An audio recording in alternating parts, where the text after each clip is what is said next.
Hello, and welcome to the February edition of the Cinetopia radio show and podcast. I'm Amanda, and this month I'm joined with Cinetopia contributors Garry, Arnot, and Rosie Beattie for another packed episode of reviews and interviews. On this show, we're reviewing Emerald Fennell's Wuthering Heights, Kristen Stewart's The Chronology of Water, and Max Keegan's documentary The Shepherd and the Bear. We've also got a great interview for you. Our very own Veronica Buccino sits down with Tom Bryant from Move Summit, Scotland's animation and VFX gathering, which is taking place this week in Edinburgh. As always, don't forget to check out Cinetopia Recommends, our weekly newsletter highlighting film events, opportunities, and screenings across Scotland, and Cinetopia Connect, our free digital platform. You'll not only find our own upcoming events there, but also opportunities and happenings from other local organizations across the film community, all gathered in one place. And you can explore our latest events at cinetopia.co.uk. All of that is coming up on this episode, so stay tuned. There's a lot to get into.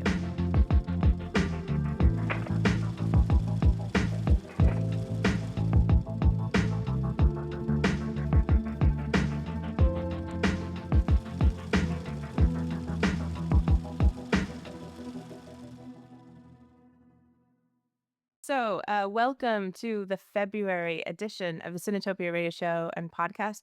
We took January off, so we have lots to talk about because lots of film stuff is happening right now in all over the world, but particularly in Scotland as well. So we have some really great films we're going to review. But I have two regulars on with me today, and that is Garry. Garry, it's been a while. How are you? I'm really good, thanks. Thanks, Amanda. Yeah, it's actually been. I was surprised to. I looked back at when I was last on, and it was August. I can't believe it's been 6 months. And yeah, so yeah, good to be back and back at a busy time for films. There's like loads happening, in Scotland, and obviously we're deep into awards season as well. So yeah, exciting times for film. Yeah. And we're back with Rosie as well. Rosie, how have you been in the beginning of 2026? Yeah, really good, thank you. It's been like a really lovely sort of slow start to the year for me, but I'm quite looking forward to some warmer weather in Scotland now. I'm kind of ready for that. And I think I look forward to it because warmer weather in spring is usually the kind of start of like sort of festival season, particularly in Glasgow. So GFF is coming up, Glasgow Short Film Festival and Hip Fest. Like I think I just associate these festivals usually coming about with hopefully warmer weather and like nice films to watch and things to do. So yeah, looking forward to that. Yeah, you're absolutely right. And I'm luckily with warm weather right now in Florida, so I'm doing this remotely. But I am looking forward to once I come back. It's going to be nonstop, as you've mentioned, so nonstop activity. So I'll be back for the Glasgow Film Festival, which I'm very excited about. We'll be reviewing it on the show. And we're actually collaborating with Hip Fest on a project. A few musicians, Philippe Baudot and Daniel Abrahams, have created a score for the 1929 Jean Epstein Finistère. So we're getting to share that as part of Hit Fest. And as you mentioned, Glasgow Short Film Festival comes up shortly after the Glasgow Film Festival. So it's a huge month next month. So looking forward to that.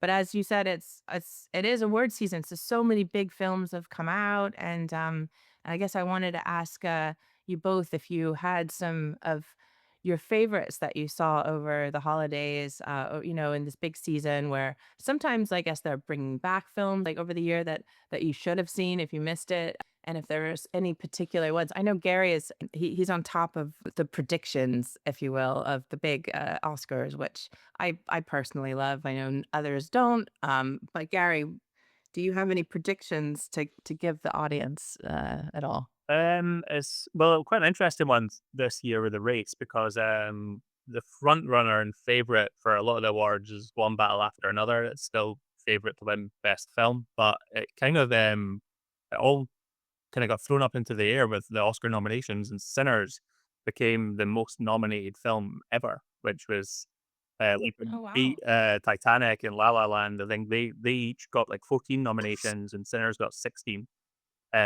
So it's so heavily nominated, but the most nominated film doesn't necessarily mean that it's going to win Best Picture. So it'll be interesting to see what the Academy do with that because it's kind of like um yeah, it's an interesting one. Hamnet was in the conversation as well. That seems to be slipping away from the best picture conversation, but Jessie Buckley's very much like she's a shoe-in basically for best actress.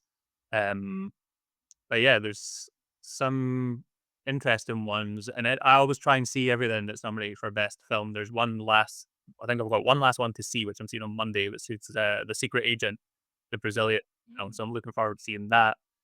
Um, and yeah, it's the BAFTAs next weekend, and then we've got the SAGs, and then we'll have the Oscars finally. So yeah, Yeah, lots of few changes that could happen in the run up, I think.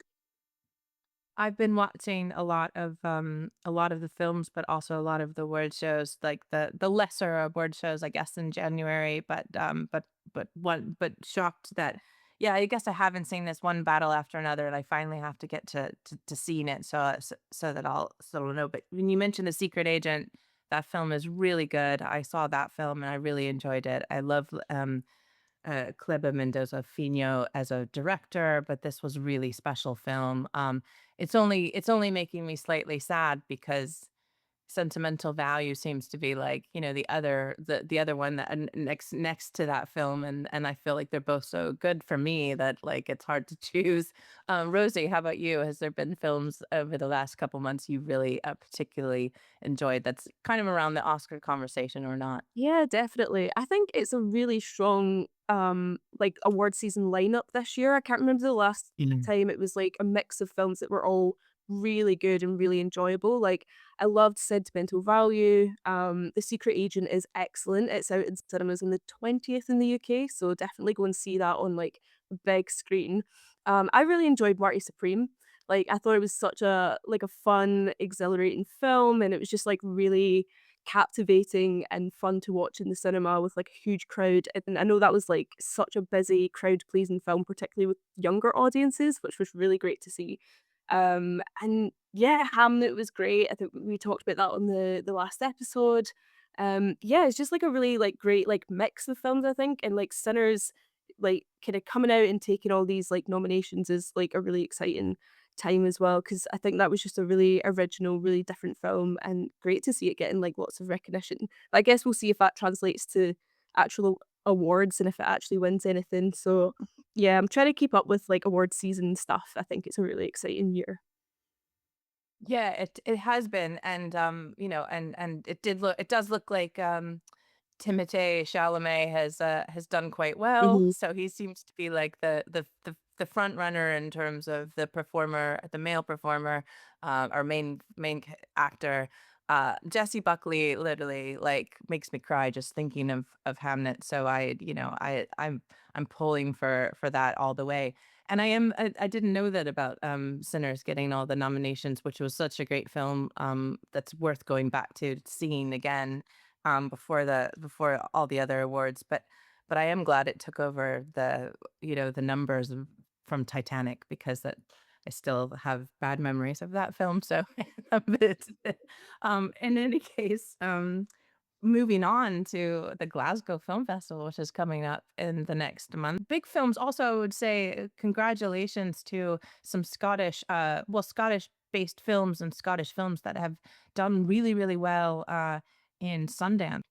Louis Paxton film, I'm forgetting the name, did won an award, and we've screened some of his shorter films. He's a Scottish filmmaker, won an award at Sundance for his first feature film, I believe, and also the opening film is it the opening film of Glasgow Film Festival is it also won an award at Sundance, and another film that a Edinburgh-based producer made a documentary, Birds of War, also won a film at Sundance. So we had a really strong Scottish sort of presence, but they also did so a great job in sort of getting the international recognition. What films are you all looking forward to seeing at the Glasgow Film Festival?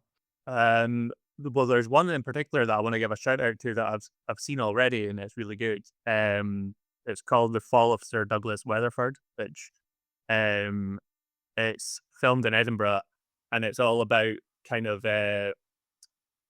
how like film and TV tourism can kind of go some way to raise real history and real legacy that's part of cities. I've got an interview coming up that's going to be published with the writer director Sean Dunn.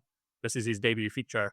And funnily enough, I actually worked with Sean years ago at Sainsbury's, so we're like old pals. And yeah, he lives in New York now, and so we had a Zoom call the other day and did an interview. So that'll be coming soon. So that's a big one that I'm pushing for Glasgow. And what else is there for? I've kind of got my schedule. I'm throwing everything into one weekend, really. The end 28th of February and then 1st of March. I think there's one called The Good Boy with Stephen Graham and Andrea Riseborough that I'm excited to see. And then a silly one, but it's like up my street. It's called One Last Deal about a football agent, and it's Danny Dyer that's playing the lead in that. So yeah, less on the artsy side, but I think it'll be a lot of fun to see that. So yeah, those are my shout outs for now. But yeah, I need to properly dive into the program and see what else is on there. Great. And Rosie, are you looking forward to some specifically? Yeah, definitely. I mean, I think it's generally like it's a really, really strong program this year. And like you said, Amanda, there's really great Scottish films in there. So luckily I've already seen the opening and closing film, Everybody to Kenmure Street, which is a documentary, and California Scheming, which is going to be the closing film, which is a directorial debut of James McAvoy. It's just like a really, really fun, quite sweet Scottish film. I think both of those will go down really, really well as the opening and closing films. They're also doing a Marilyn Monroe retrospective, which I'm so here for because I love classical Hollywood cinema. I love Marilyn Monroe. It's always like, I think it's 100 years since her birth. So that's just the perfect opportunity to show her films on the big screen. They're also doing, I think for the first time, they're hosting a film club which dives into like some of the feminist themes of some of the retrospective films that they're doing. So I know that they're doing talks at the Glasgow Women's Library that sound really interesting and they go into some of the themes of Carrie, Born in Flames, and Moulin Rouge. So I think that's going to be a really interesting addition to the programme. So the films are playing as part of the festival, and then they've got these talks at the Glasgow Women's Library. So I'm looking forward to going along to some of those as well as some films. That sounds great. And yeah, I agree with you. It's just it's a fully packed program. Always, yeah, things I maybe didn't wasn't expecting to see, but but eventually see. Even if I don't see at the film festival, I see later and say, "Wow, what a great film!" So I'm hoping to catch as much as possible. And that we'll cover it more fully next month. So at the moment, we'll just get in and dive into the films we're reviewing this month. So let's get started.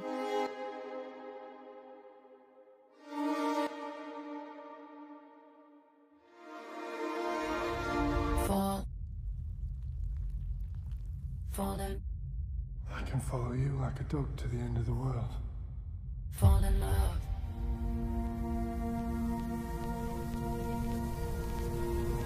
Falling, Are you feeling quite right? What?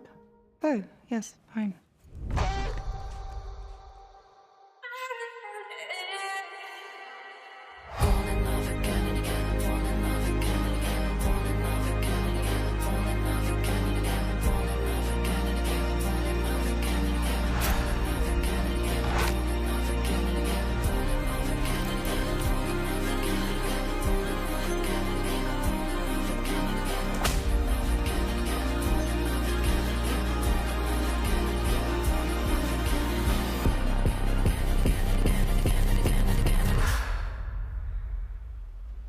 Do you want me to stop?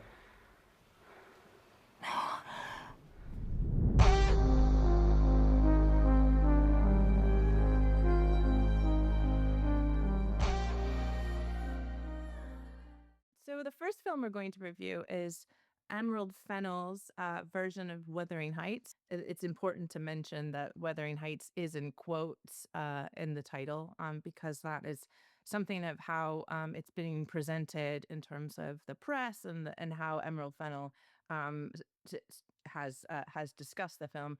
The film is her take on the famous Bronte book that is well loved and considered one of the best English Gothic novels And this film stars Jacob Elordi and Margot Robbie, which is definitely had some controversy because very particularly around Jacob Elordi, the playing Heathcliff, the in the book that is there is a racial ambiguity to that Heathcliff character, but on purpose and specifically considered dark skinned in the book. So there's really no connection, with what Jacob Elordi, comes across and the book. So there's that casting decision, which was definitely controversial at the very beginning. But then also, I would say even Margot Robbie is, in her mid 30s, and both the characters are in the book are around 16 to 18. So there's some huge choices that automatically before you see the film is shifting. And then but I would say it is a very, very loose adaptation, if not an adaptation at all, of the book Wuthering Heights. And it's very uniquely shot, and also I just want to get right into it because I didn't know what to expect. I was looking forward to defending it because I am an Emerald Fen. I did defend the first two of Emerald Fennell's. I really liked her last two films, but I didn't know what to expect, and I got something I didn't expect. But Rosie, what did you think of this film?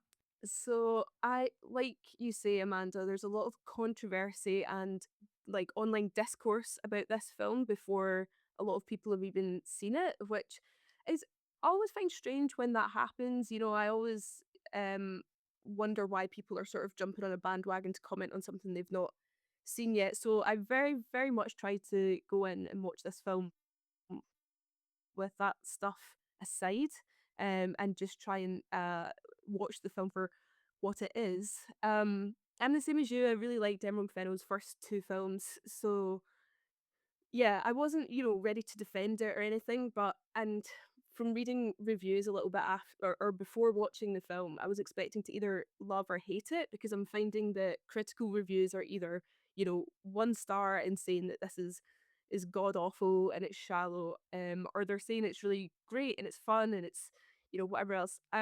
Honestly, I didn't love or hate it. I was very like middle of the road. Like there were things that I did quite enjoy about it, and there were things I didn't enjoy about it. Um, I personally really liked the melodrama of it. I read the book Mm, a long time ago, and my memory of reading the book was just that it was quite dark and difficult. So, like you say, I think it's very important to keep in mind that it is a loose, very, very loose adaptation of this book. And if anything, it just sort of takes maybe a loose narrative structure and sort of vibes out of the book and puts that on screen. But like the sort of there's a very like melodramatic element to it, particularly with the costumes and the setting. Like those are all very, very beautifully done. And there's a lot of, tears streaming down Margot Robbie's face and like wind and rain. And a lot of yearning. And I honestly think that you can go and enjoy that film and just get completely swept away with those elements of it and those like romantic elements of it. And they very much marketed this, with it coming out on Valentine's Day weekend. That's sort of what they're going for. And I think that's been very clear since the first trailer, and some of the first sort of stills and images of the costumes and the set design and everything that were coming out a few months ago. Um, I personally don't actually take issue with that. Like, I think it is quite, in places, like quite fun to watch. Is it like a perfect movie? Like, absolutely not. Like, in places, I do think the dialogue can be quite flat. I think there are certain, particularly like montage sequences that do feel a little bit more like a music video than a film. Charlie XCX has done the soundtrack to it, and it's very good. Like, I think Charlie XCX is obviously having a sort of moment and to like attach her to the sort of visual style and quality of this film. I think it sort of indicates that we're getting a pop culture rendition of a mhm. classical story. Um, and I think that's fine. I think, Hollywood and films have like a long legacy of doing quite a sort of poppy or more popular culture interpretation of a classic text. So I definitely think you can go and see this film this weekend. I think a lot of people will have a good time at the movies and have fun watching this. But I definitely don't think it's perfect. There's certainly, I mean, I've not read the book for a long time, but a huge criticism of it is that it kind of lacks a lot of like the depth and the poetry that so many people love about the book. Yeah, I'm curious to hear what you thought of it. Yeah, I mean, I would say, yeah, I would say that I'm actually more yeah, negative, like highly negative on this film. I think I did what I maybe sort of expected, and as what you were suggesting. Firstly, I'm a huge Margot Robbie fan, and was massively loved Barbie and I think I've become a Jacob Elordi fan almost because of the press tour around this film. Mm, There has been this huge hype in terms of the way they market the film around kind of like the chemistry between the two, and like all the fantastic outfits that they're wearing, and oh, isn't he such a gentleman, like letting them up, and or whatever. So I've been watching this with great excitement, and about an anachronistic adaptation, and something, as you said, with Charlie XCX. Like, so the hype around it was like, oh, this is going to be campy and wild, mhm, and like, and sexual and horny, and what I got out of it, unfortunately, the audience that I saw, was very, very like very few people, but I didn't get any of that out mm, of it. Maybe if I was in an audience of like extremely, like, we've had some cocktails mm, and it's Galentine's Day and stuff like that, I would have had a different experience. But it was, I felt like when people do adaptations such as that really sort of shift the look and the boundaries, and so things like Baz Luhrmann's Romeo and Juliet, or even Clueless with Emma, and I hate to mention it, but Sofia Coppola's Marie Antoinette. Like, they're all sort of, they all have, they kind of pick a lane, is what I would say, mm, is they pick a lane and they go with it. And I think I really had a problem in the first 20 minutes of this film, that it felt as if we were in, this is not what I was expecting. I was expecting the wild, crazy, like, not Wuthering Heights, and yet we kind of had a period piece, as I mean, yes, it was gothic, and and the sets were beautiful, but it felt like we were watching a regular adaptation of this film, and then all of a sudden we were in this bizarre, cool red, crazy dresses, walls, or color of her skin sort of world. And I felt like there wasn't enough, I felt like Emerald Fennell was trying to do both in a way that just didn't work for me. So there on there, I felt it didn't work. Secondly, I really didn't, I'm, like I said, I'm all for this, like, horny, adaptation of a film, of a book that I began read probably when Emerald Fennell read it first, and I haven't really revisited it. So I didn't have any sort of attachment to it having to be like the book, but from my understanding and my memory, it wasn't extremely like sexual, and so I was like, oh, this is going to be fun, mhm. like, we'll pull in all these sort of desires and elements, but I actually didn't really find it very sexy, like, as much as I wanted it to be. Even if it was like over the top, it wasn't. The chemistry on screen did not feel like it could have been. And so I don't know. I mean, there were some fun lines, and there were moments when I was watching it being like, oh, I mean, this is silly and funny, but like, and if but I didn't get one after another, which, if I had gotten a consistent vibe of that, and it was, and these gags were playing, or whatnot, it would work for me. But I didn't. I actually found the relationship between Isabella and Heathcliff even more interesting in terms of kink and, like, Mhm.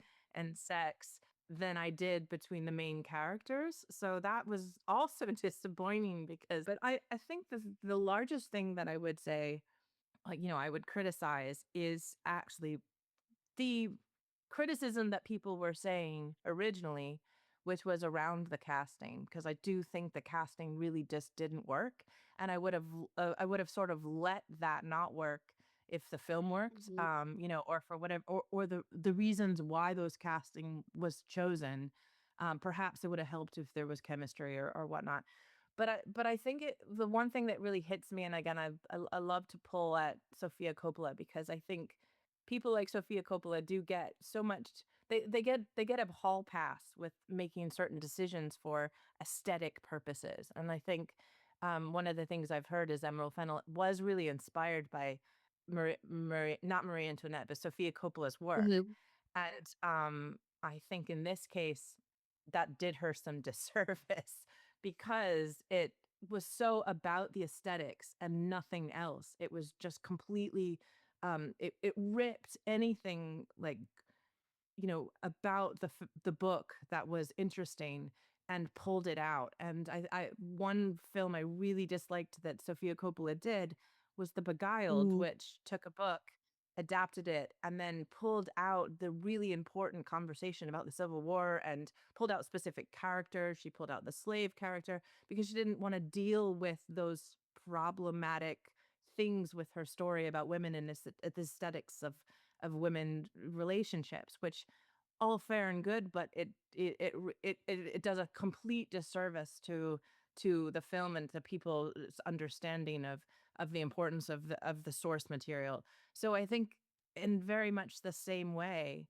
the choice of Jacob Elordi in this film just didn't work. And even Margot Robbie and stuff, because a lot of, from from now my understanding of the source material and going back, it really just did disservice to, it doesn't have to be the same, but it really didn't stripped away so many important things that could have been addressed in themes. So I just didn't think it worked at all, actually. Yeah, yeah, it's interesting because I know that Emerald Fennell has spoken a lot about how what she wanted to make was something that reflected how she felt reading the book as a 14-year-old. Um, and I don't mean this to sound like completely insulting, but I do think that is what you get from the film. Because I do think it is very vibes based. Like I say, I actually don't take, like, complete issue with that, like, I think it is a film that does lack I do think it lacks quite a bit of substance, but I think in terms of, like, it being, like, this sort of sweeping melodrama, that was probably the thing if anything, I got probably that out of it. It did remind me, she's making a lot of visual references to these sort of old Hollywood classics that relied on anachronistic but very beautiful, like, costuming and, set design and things like that, and I think, like, visually, I would say it's visually pleasing, but not visually rich. Um, Yeah. so I do think you can go and have a good time and get swept away with all of that, but if you're looking for something more sort of in depth or that maybe reflects, like, the darker themes of the book, I would just recommend watching Andrea Arnold's 2011 adaptation of Wuthering Heights, because that's a very, very gritty, very dark, um, dirty, grimy sort of adaptation of the book, which is very dark and gothic, and complex. So, I mean, what I will say is, I managed to catch the afternoon screening of it yesterday at the GFT, but the evening screening was completely sold out, which is Oh, 400 seats in Cinema One at the GFT. So, I think this is a film. I think this is maybe the first after Marty Supreme, this is maybe the next film of the year that's become, like, the next, like, must-watch film. Um, yeah. I do think for general audiences, there tends to be maybe, like, a dozen or so, maybe a little bit less films like that in a year. So I think this has become, like, the next, like, must-watch, and I think people will go out this weekend and enjoy it with, like, their friends or their boyfriend or girlfriend or whoever they go with. I think people will go and have, like, a fun time, probably especially if you've had a cocktail or 2 before. But I'll probably not think about it, like, much more, after watching it. Like, yeah, it's not really a film that I would revisit or think about much more. I think it is just a sort of poppy interpretation of like what is a very beloved classic text. Yeah, I mean, I would put enjoy in quotes like the title Wuthering Heights because it really like I really didn't enjoy it and it depresses me because you're having these actors, I mean these Oscar nominated, actors whose work of other work is just is great, and you've thrown them in this film, and I mean, it's not. I don't think their chemistry doesn't exist. I just don't think the actual like the film does this these even characters service that doesn't do the book service. It doesn't even, it doesn't even utilize Charlie XCX's like music to Mm. a certain point. Like I was waiting for more, or I Mhm. was waiting for a better scene where, the song would come in. Like there's so much potential. And I think that I don't know what happened, because I think Emerald Fennell like is often and I don't remember any criticism with Promising Young Woman, but I think that was probably a really strong, debut for Emerald Fennell.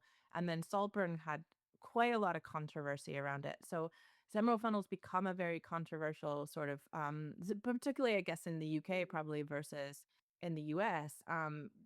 But I defended Saltburn, not that it was like the best film I've ever seen, but I defended Saltburn's like sort of representation of Oxford in the 2000s and sort of like being on the fringes of the elite, in a way that I think, others didn't, particularly because my experience with going to a school like that was similar. And I think she actually sort of spot on got kind of, some of this energy of that. So it resonated with me, which is why I think I'm so disappointed in the fact that there is so much of an opportunity for a Valentine's Day, like, horny version of like, like, or a kid's, vision of being 14 and Mhm. thinking this is what the book should be, that it's so lackluster, and it's so, I mean, it was parts just kind of boring.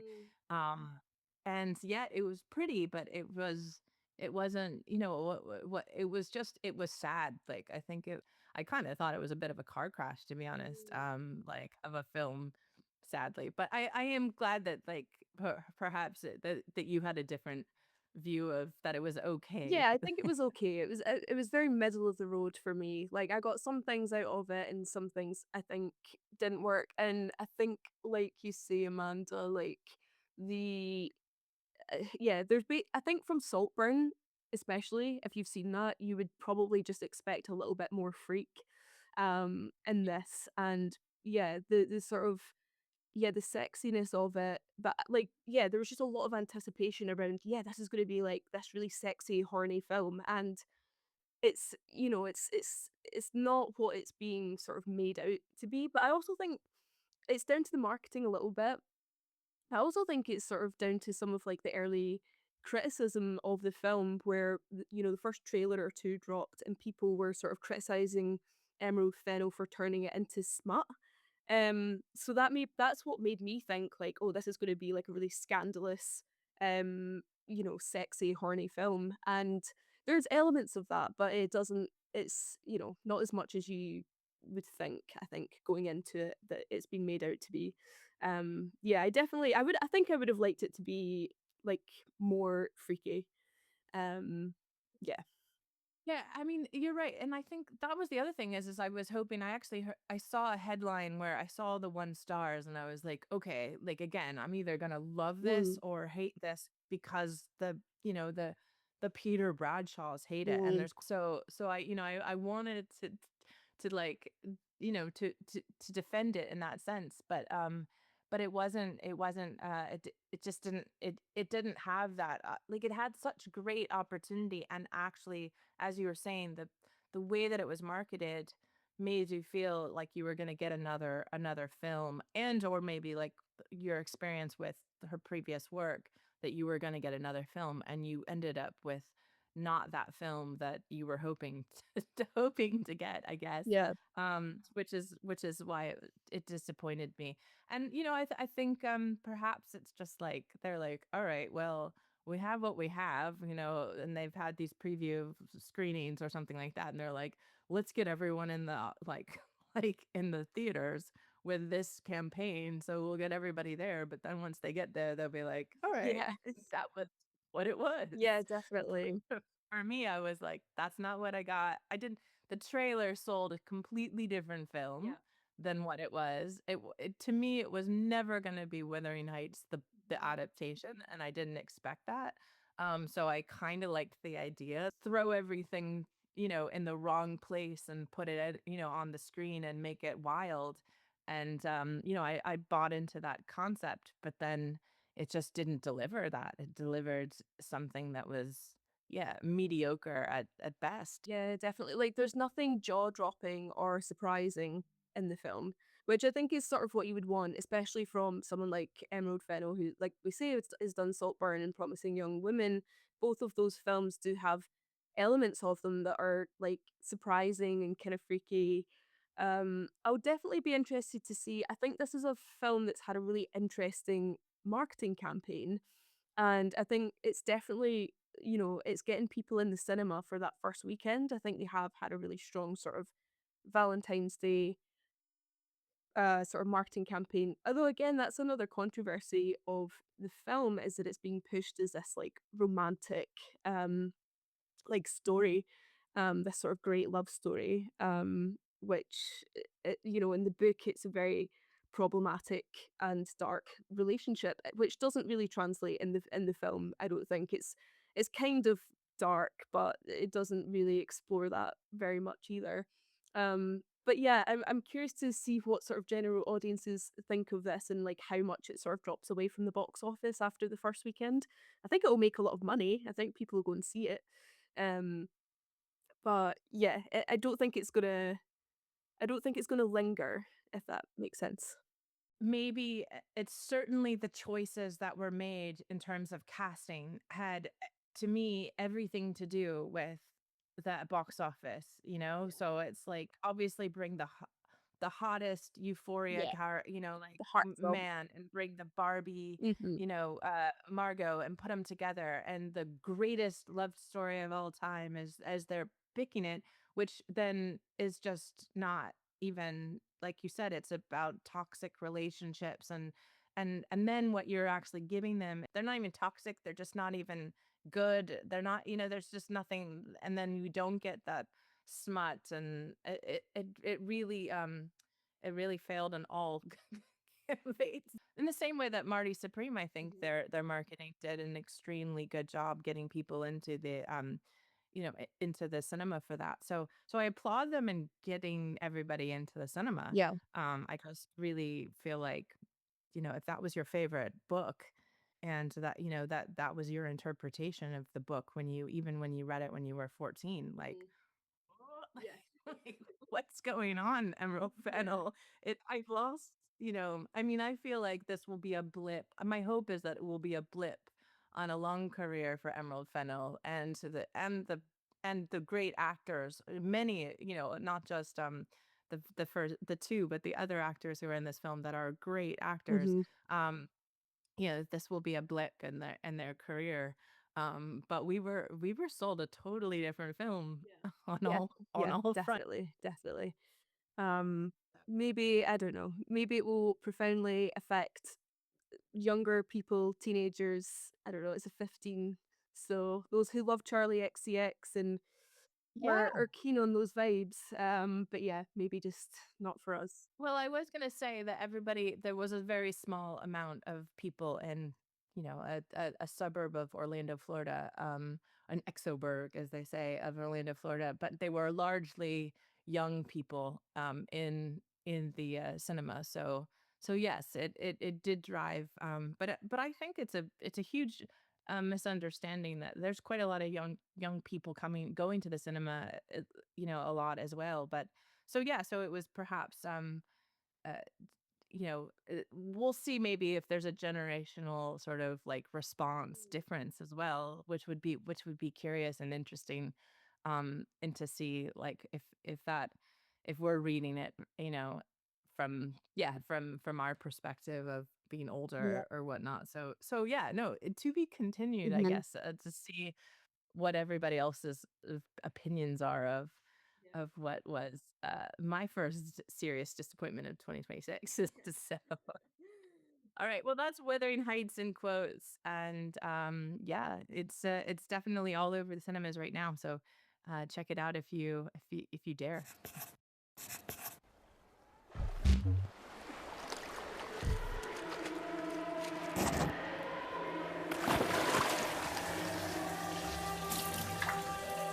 Thought about starting at the beginning.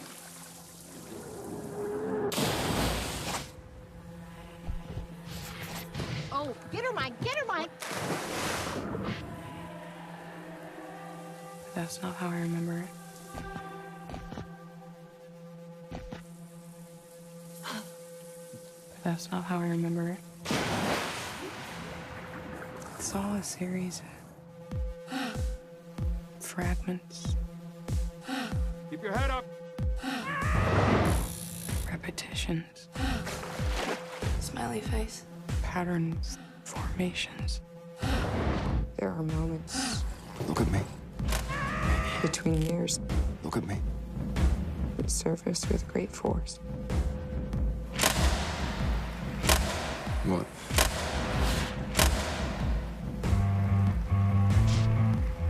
No one is big enough to hold what happens to us. So the next film we're going to review is Chronology of Water. And Gary, why don't you tell us about this film? Yeah, so the Chronology of Water, it's a psychological drama. It's the directorial debut of Kristen Stewart.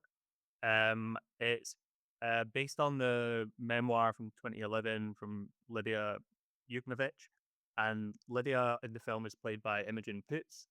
Um, uh, and the style of this, it's kind of very fragmented in a way. It's like art house sensibilities, and it kind of tells the story of Lydia's life through these kind of jagged memories, and it explores trauma and her own creative pursuits to become a teacher and a writer, um, and yeah, it's a really ambitious, interesting piece of work. I think from Kristen Stewart. I think she didn't want to go down a conventional route with her debut, and I think like this is really it's really bold, and she kind of throws a lot of ideas at it.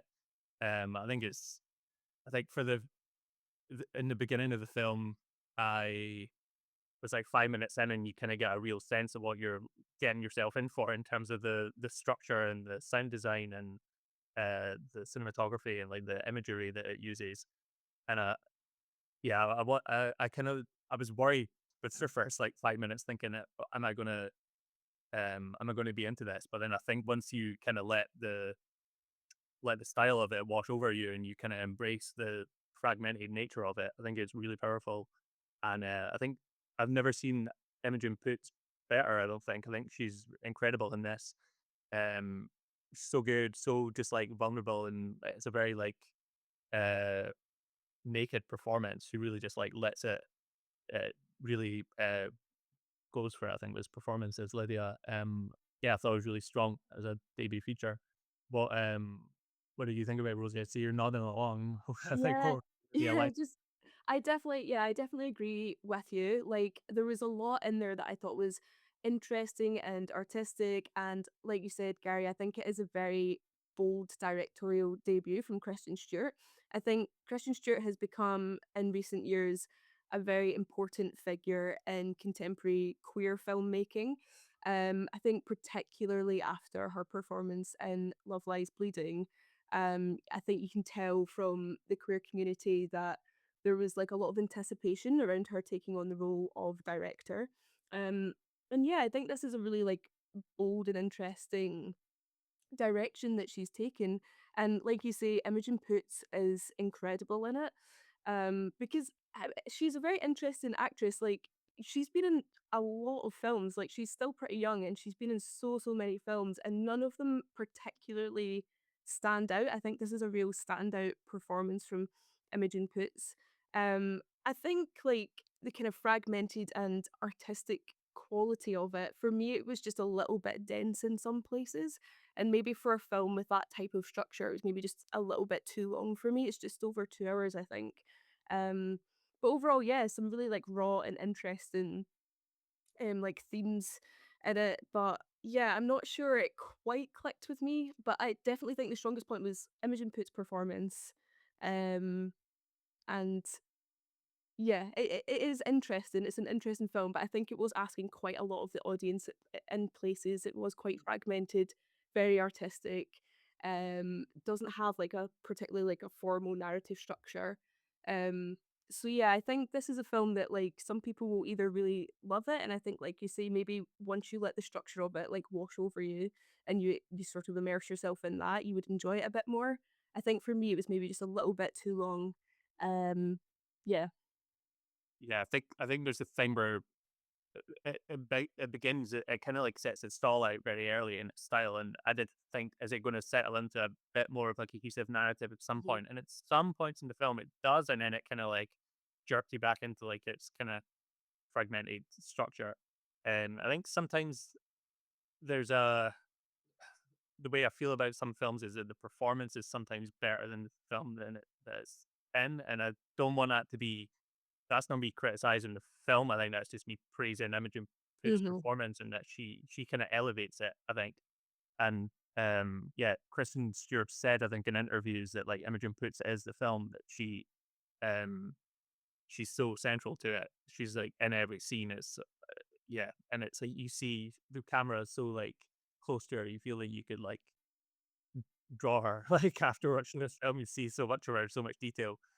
Um Yeah, and I like that Kristen Stewart's just been like, "Well, I'm not gonna do a beginning, middle, and end, like, easy adaptation for her debut." She's gone for it, and then she showed that she's got a real, like, flair and aptitude, I think, for direction. It's confident and bold. So, yeah, I think it's exciting. I'd be really excited to see, like, what she moves on to do next after this. But, yeah, she's definitely set quite a high ambitious bar for herself with her debut.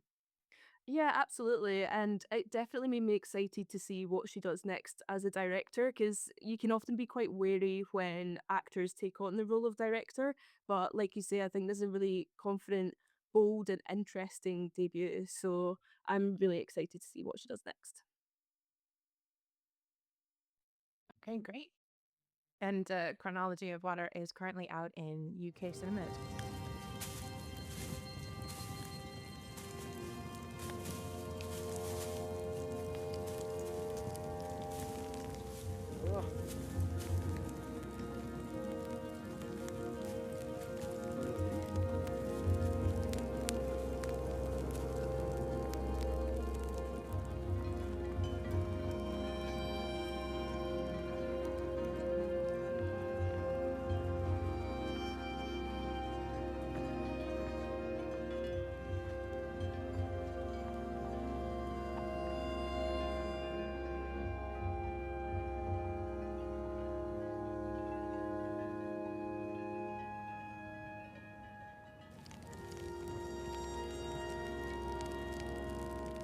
So, our final film we're going to review is The Shepherd and the Bear, distributed by their of Conic, which is Scotland based. So I was going to ask Rosie to talk about this film. Yeah, so The Shepherd and the Bear is a documentary directed by Max Keegan. So it follows the idea of rewilding or reintroducing brown bears into the mountains that are at the French and Spanish borders. And the film sort of follows and chronicles a family that are living there and who work as shepherds, and how this rewilding of brown bears is affecting their work and their community. Um, I really love this film. Like, I think not all documentaries need to be seen in the cinema, but I think this is one that definitely should be seen in the cinema if you can catch it there. It's really beautifully shot. You get such an amazing, such amazing imagery of of the mountains and the landscape. And it doesn't really follow like a conventional documentary style of like talking head and getting just people's opinions. Like we really follow this family and specifically one of the shepherds who's been living there and working there for a long time, and he's aging. We follow him in his work and his sort of opinions about the bears being reintroduced into the wild, which is quite contentious among sort of farming and shepherding communities. Um, like I say, it's really beautifully shot. Like just the way that the landscape is so immersive. Like the camera, you feel like you can feel like the texture of the grass, and there's really beautiful shots where you can feel like the warmth of the fire on the shepherd's face and things like that. So it's a really immersive and interesting documentary. I think it will really resonate in Scotland as well, because there's a lot of sort of similar discussion over here about the rewilding of wolves, and that being quite contentious among farming communities here. So I think it is a film that a lot of people will get quite a lot out of. And yeah, it does. Yeah, I'm not sort of lost my train of thought there, but it does have like a really interesting take. And instead of just it being talking head, we're more sort of following the sort of conversations that people are having around the dinner table or at town meetings, rather than it just being like one person's or several people's like opinion over talking heads. So I really enjoyed that about it. I think it's a really strong film, really interesting and beautiful documentary. Yeah, I would echo that. I'm not like I don't watch as many documentaries as I do fiction films. So um, by all means, I'm not like an expert in documentaries. I know Amanda, you know your stuff more than I do. What I'd say about the guy who is the main shepherd in the film, the titular shepherd, is he's got like such a cinematic face. Mm. So like, yeah, unfortunately, I didn't see it on the big screen, but I think like I would have got maybe more from it if I had I seen it on the big screen, because it's beautifully shot and you get beautiful shots in the mountains. And yeah, there's this old guy Eves, the shepherd, has just got such a like um emotional face, I guess, without like say it doesn't really like he's a man of few words, but his face seems to like hold all his uh, emotion. I think touching on what you said, like it's quite a like unintrusive documentary. I was reading that it was filmed over 3 years, so it really feels like the filmmaker really just immersed himself in that life and the lifestyle of like the community and the people in it. So I guess like it doesn't go down that conventional route of the talking heads, and I, I like that it doesn't really like choose a side of like the sort of central argument in the film around the I guess like the keeping the um putting the bears back into that environment versus the sheep that are being killed by these bears, and there's like some horrible imagery of the carcasses of the sheep on the hills and stuff, which is like quite hard to see. But then it's like you, the film kind of like lets you sit in it for long enough that you can kind of see both sides of the argument, and it doesn't really like force you to think one way or another. So I quite like that about it. It doesn't feel like it's trying to push one narrative on you. I don't know. What did you think of it, Amanda?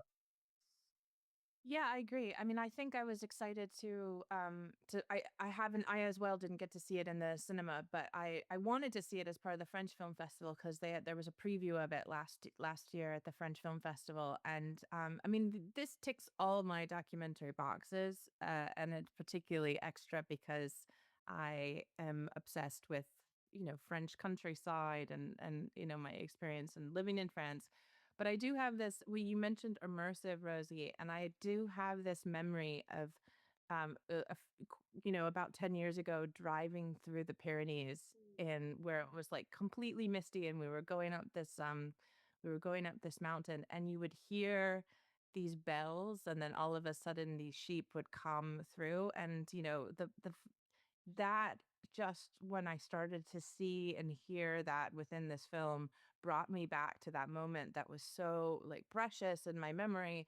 And it's just it shows how atmospheric in combining both the sounds and the imagery of the Pyrenees is just absolutely stunning. But all of what you've both addressed is what makes this film really powerful because it is a day in the life of a rather hard lifestyle, and a rather harsh place. I mean, beautiful place, but harsh, work. And you really do get to see the struggle that the farmers deal with on a regular basis. I mean, it is quite lovely as well, but it is, it is a challenging lifestyle, and that the challenge of having, yeah, these sheep dying because of the bears. On the same hand, there was this appreciation of the bear as well, which is why, like you said, it brings up kind of both sides. So you really do kind of feel for both cases of the fact of bringing the importance of bringing the bears back in, and as you said, Rosie, I do feel like it fits. It really does feel to resonate with like perhaps Scottish audiences, not only because of this particular story, but just the fact that farming communities are very much part of the landscape, and it is the kind of way you see Scottish life as well. Like the sheep are always everywhere, Mhm. it's quite beautiful as you drive through. But you can see how hard being a sheep farmer might be. So yeah, I think it's so beautiful. I also wanted to pay a point to, I think it's really beautiful in the sense of showing generations of passing down traditions. And there's a particularly younger person in the family, and so I think it's really interesting to discuss kind of the legacy, and if the loss of maybe that cultural sort of, how important that cultural thing is to that region, but also, the importance of generational sort of sharing and continuation of culture. And so it does that in such an elegant way. And as you said, sort of the filmmaker maybe is just immersed with the family and with the farmers, that the shepherds, that makes it feel so elegant. So I mean, I really thought it was breathtaking. Like you say there about I guess you'd call it like a subplot with a kid who's like a bear enthusiast, and he's going off to try and shoot the not shoot with a gun, sorry, shoot with a camera like the bears. And yeah, I don't know. I was like watching it, expecting like the his kind of arc and then the shepherd's arc to like cross over in some way. I don't know, but then like I guess that speaks to the kind of unintrusive nature of the filmmaking, that he just like lets these two stories kind of coincide and not necessarily butt heads, even though I guess nature is like it's a circle of life that there's going to be a kind of a villain in the eyes of either side, depending on which way you look Right. at it. So it's quite interesting from that point of view. Anything else you want to say, Rosie? No, I think I agree with everything that everybody's said, and I think it was just a really it does have harsh moments, like you say, Gary. There's definitely some scenes that are perhaps not for the faint of heart when it comes to sort of animal death. But I don't think, it's a really lovely film to watch, but it doesn't shy away from the kind of harshness of rural life. And yeah, I think that's really important because sometimes I think um it can be romanticized a little bit, and we think of it, I mean, it's very beautiful, but we can romanticize that idea of sort of farm life and rural life. So I do think this film really executes well, like the realities and what people are actually up against. And I like that it was balanced, that it sort of showed both sides of it. And I think it's part of more and more documentaries that are being made that are discussing rewilding and environmental issues. So I think it's a really worthy addition to that canon of films right now.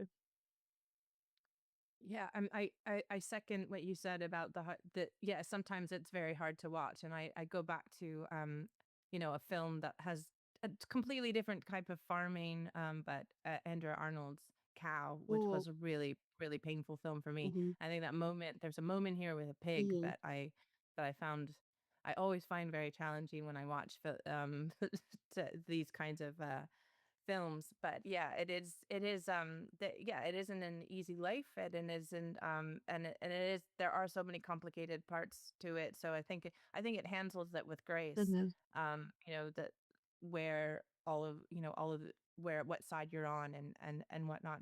I would say it does remind me a little bit of a film that we showed as Cinetopia doc about rural life in Mexico called El Echo. But so it's got a very similar sort of feeling and vibe.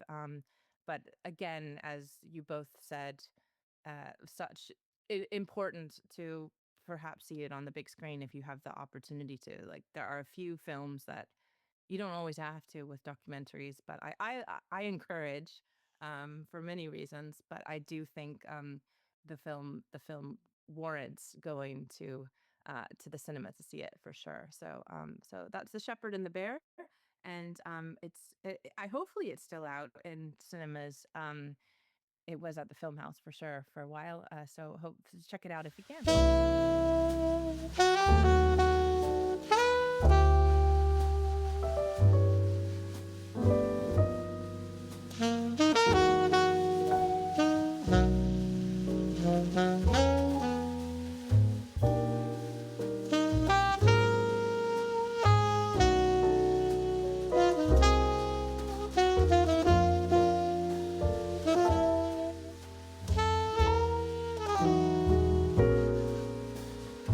Welcome back to Cinetopia. Today we're here with Tom Bryant, founder and director of Move Summit, Scotland's animation gathering. Thank you so much for being here today, Tom.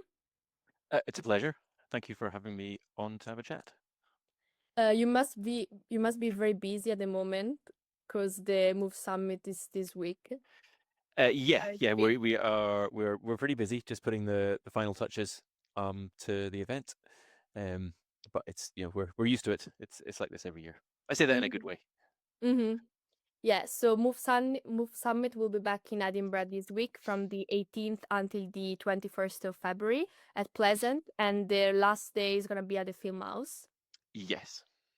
So you started in 2017 and it was a one-day event, and this year is your seventh edition and it's a 4-day conference. So that's a huge Yes. achievement. It shows that people are interested in the gathering and they want to celebrate the animation industry. So can you tell us what we should expect from the gathering this year? Yeah, so it is. I mean, it's kind of industry only kind of event. And we originally set it up really because there was no focal point gathering for the Scottish animation and visual effects industries. And we kind of thought, well, we really need one, right? We've got to have these events that bring everyone together so you can form kind of, well, get inspired in what we do, but also kind of form partnerships, hopefully lead to collaborations, etc. And right from the start, we also had a big emphasis on what we call our emerging talent. So that's students and recent graduates.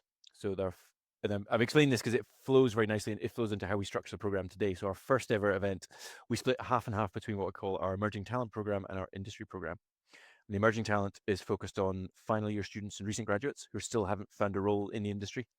And all the sessions are around helping to hopefully let them take those steps. So talking about how to approach an animation studio, the types of roles we have in studios, we give kind of review on their work and portfolios, and throw in a few kind of inspiring keynotes as well. The idea is to inspire them, but also give them extra information that will really hopefully help them take those steps. And that industry program is in our first event, it was very much focused just about the creative. So it was people talking about great projects and how they were made. So that could have been like TV commercials projects, could have been kids television projects, could have been feature film projects, both on kind of animation and the more visual effects sides. And so that was kind of like our sort of first event.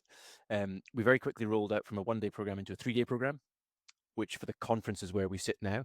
And we split that into 1 day of our emerging talent and then 2 days of our industry. The types of content we have on those are still very similar. We've kind of expanded. We've got a whole load more stuff going on.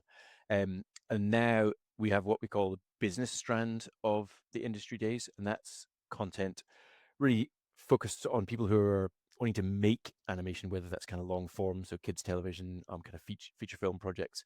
And those sessions are around kind of maybe development, like how you're developing an idea. They're around pitching. They're around kind of sales and distribution, financing, all these kind of, guess the business bits that fit around doing the actual kind of creative. Alongside our emerging talent and industry programs, we have a whole lot of other stuff going on. We've got portfolio reviews. So we basically run those for the full 3 days of the event. We've got one-to-one matchmaking meetings happening on the business side. So that's where people can sign up to meet kind of broadcast commissioners, kind of independent kind of experts in the kind of field. We've got public sector one-to-ones. So that's kind of government bodies, information points, kind of funding bodies, etc. And we've also got a session called pitch prep. So as for people to essentially, they can sit down in front of an industry expert and pitch an idea for a show or a film. And it's kind of like practice trial runs. If they were going to go to a broadcaster to pitch, these sessions are supposed to kind of give them sort of kind of ground level advice into how you should approach it, how you should structure a pitch, and kind of get sort of feedback on sort of their technique.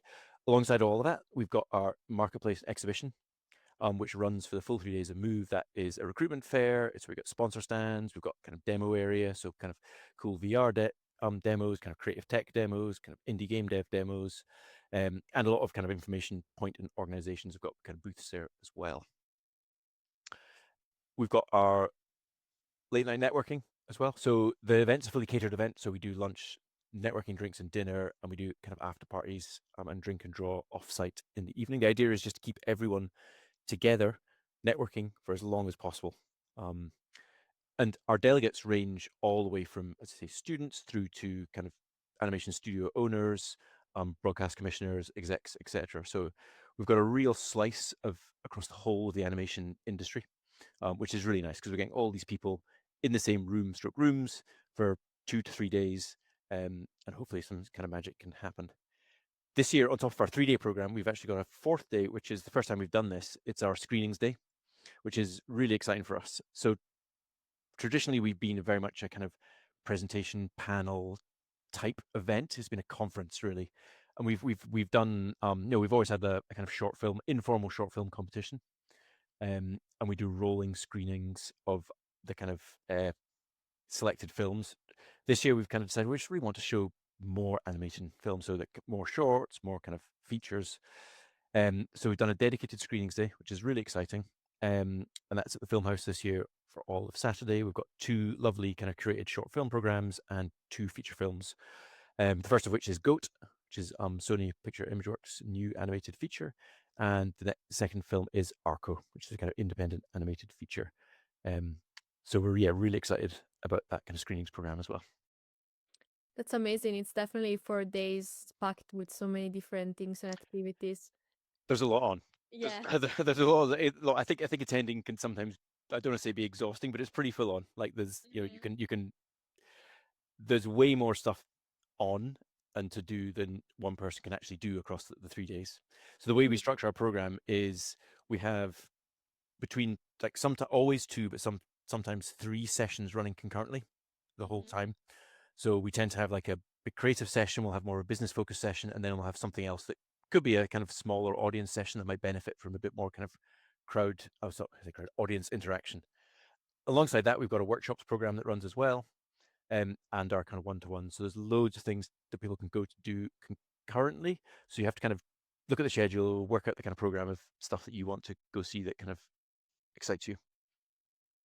I found it especially interesting and like quite amazing the fact that you want to represent emerging talents, so students or recent graduates, and you've been in the animation industry for quite a long time, and I guess you know how especially networking is important nowadays.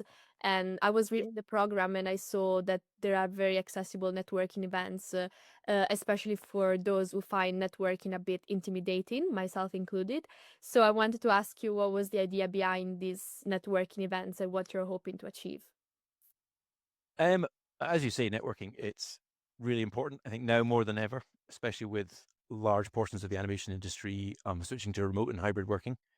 There's much fewer chances for people new to the industry or who haven't yet got into the industry to really have those kind of more kind of in studio kind of social experiences. And I think it can be quite difficult when you're first starting out in the industry to kind of navigate that. It is quite, I certainly found when I first started working in the studio, I found it pretty difficult to take those steps into how you function in a workplace. So that combined with actually now networking, I think is really important to get your kind of face known. There's a lot of people trying to get jobs. It's like how do you leapfrog certain things and say, okay, I'm the person in the mind of the recruiter. It's because you've networked with them. They know your face. You've been in touch with them via email, etc. So I think it's really important. But most people I know, myself included, can find it really difficult and intimidating, especially when you've not done very much or practiced very much. So these sessions were actually a kind of suggestion to us, and they just seemed like it would be a brilliant idea. So Ross, who kind of is running them this year, pitched the idea to us last year. We ran them as workshops. They were really successful, so it just seemed a bit of a it was a very easy decision to approach them to get them to run them again this year.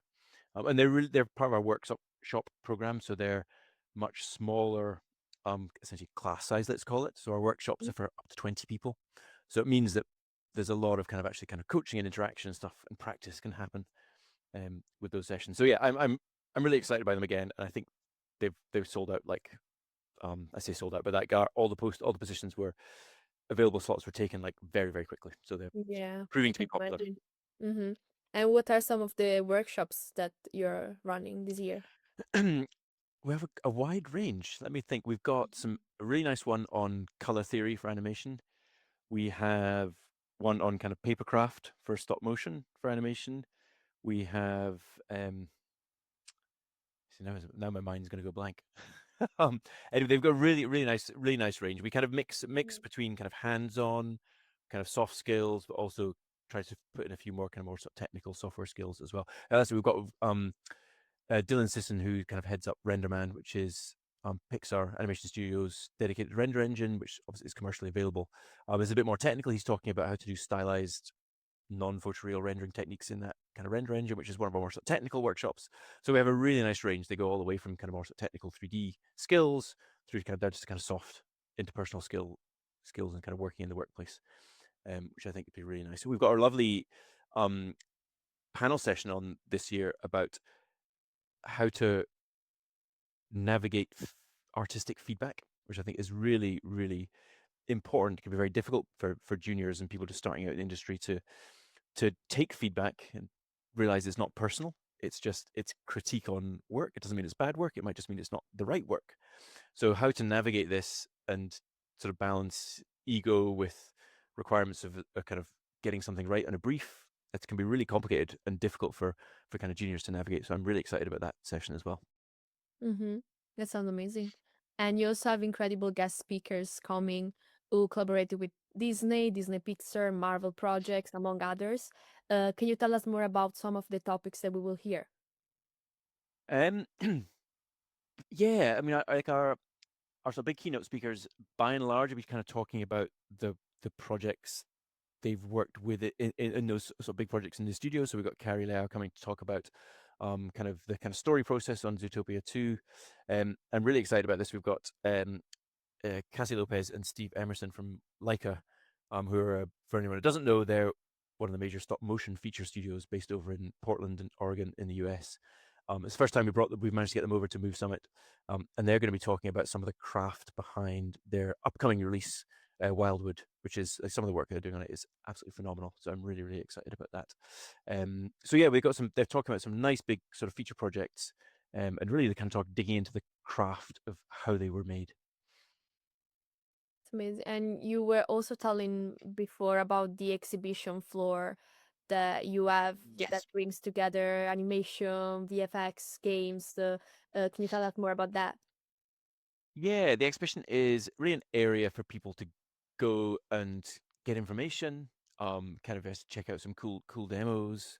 I say go to see sponsor stands. So we've got as a wonderful company called Praxinos who make 2D animation software that fits in. It's built inside Unreal Engine, which is a kind of 3D game engine. Really kind of really interesting products. You can kind of go there and check it out. We've got and Retinize are demoing their kind of VR animation software called Animotive. We've got obviously a lot of kind of information stands, government bodies, the BFI, etc. there to, you can sit down and chat to someone, get information. It's just a nice. Oh, yeah, we've also got some studios doing recruitment, which is really exciting. We've got Skydancer coming over, Wild Child Animation, Halo Entertainment, who are based between LA and Glasgow. So they're going to be doing kind of artist recruitment. So people can just come up and show their work. get information on what sort of roles and etc. might be open in the studios. So it's a place where people can just go, maybe take a break from just seeing sessions, or they can go there morning coffee break, afternoon coffee break, or lunchtime. So there's kind of those coffee breaks and lunchtime form 2 hours of our day. So there's a good chunk of time when people can not be in a session and still go to the exhibition and check out all this cool stuff we've got. And the fourth day, as you said, it's your inaugural event that is going to be on the 21st of February at the Film House. You're going to present shirts and feature screenings, partnering also with Manipulate Arts and Black Frame. I actually, yeah, I saw already some of the shirts with Manipulate Arts, and I found them incredibly beautiful. And it's amazing the fact that you're also bringing a lot of shirts from Scottish filmmakers. Can you give us a preview of what we're gonna expect?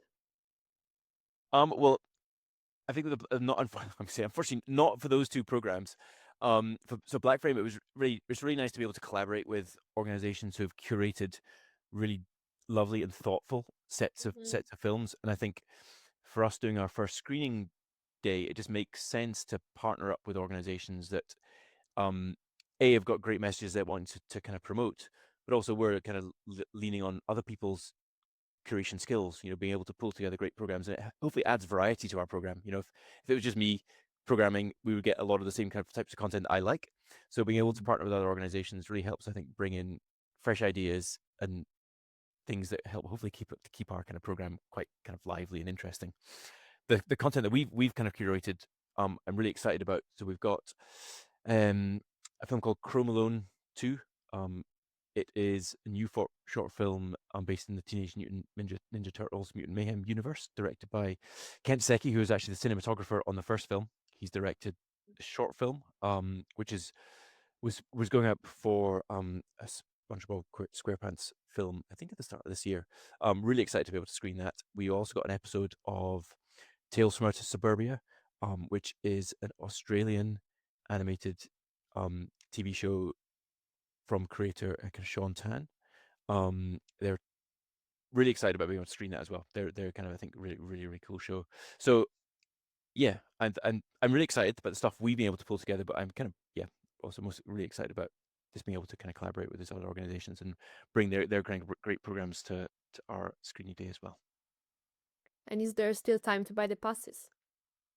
For Move Summit, yes, there is. Yep.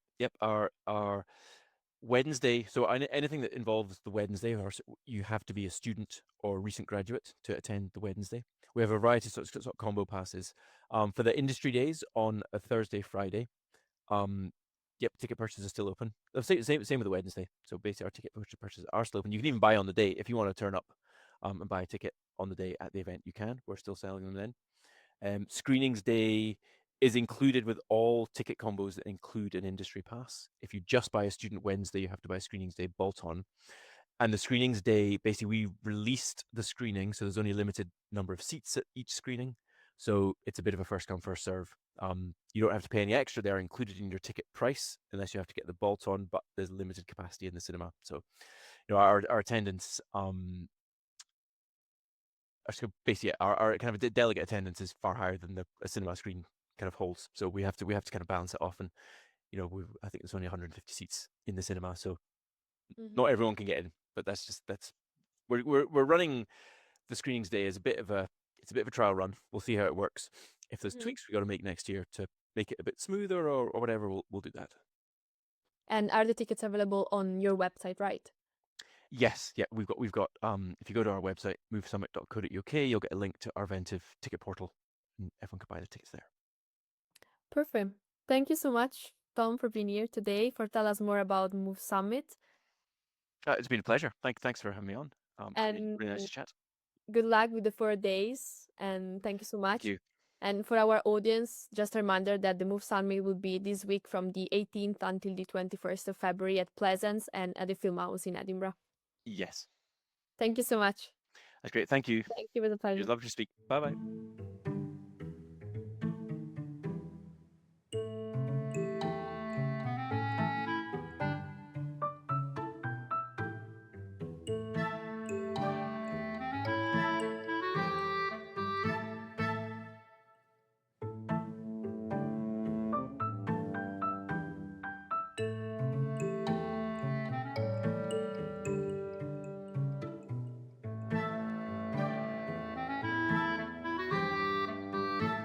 Yeah, so that's our show for this month. And yeah, I was partially sad that we're not in Berlin, but I will pull out a mention for there's another local filmmaker who's screening their film about the film about the artist Douglas Gordon. So they're at the Berlinale. Finlay Pretzel, a documentary filmmaker based in Edinburgh, also produced by Sonia Henrici.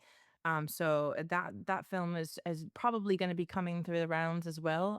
This is based on it's about the very famous Scottish artist Douglas Gordon.